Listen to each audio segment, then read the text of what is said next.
Sumainyo ang Panginoon. Ang mabuting balita ng Panginoon ayon kay San Mateo.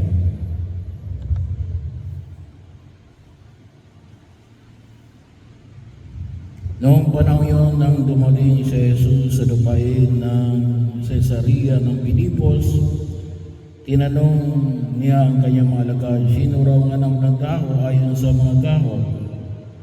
At sumagot sila, ang sabi po ng iba, si Elias kayo.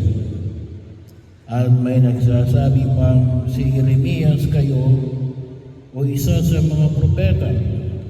Kayo naman, ano ang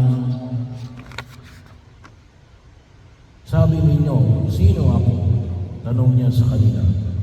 Sumagot si Simon Pedro, kayo po ang Kristo, ang anak ng Diyos na buhay.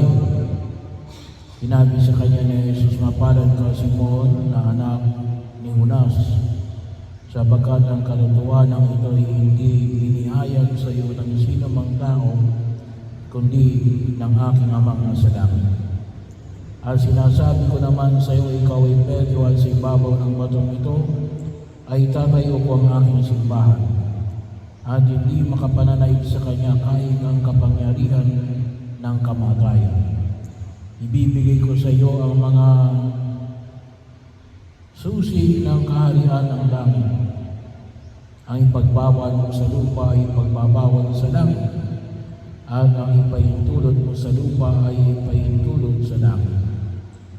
At may pinyang itinagubilin sa kanyang mga alagad na huwag sabihin na siya ang Kristo.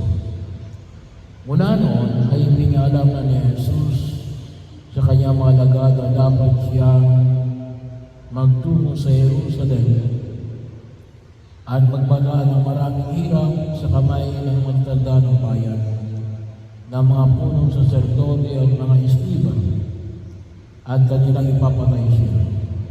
Ngunit sa ikatlong araw siya ay muling mabubuhay. Niyaya niya si Pedro sa isang gabi at pinagsabihan ng ganito, Panginoon, huwag namang itulot ng Diyos. Hindi po dapat mangyari ito sa inyo.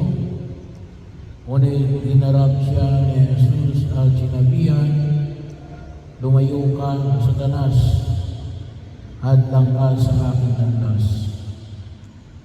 Ang iniisip mo hindi sa Diyos, kundi sa tao.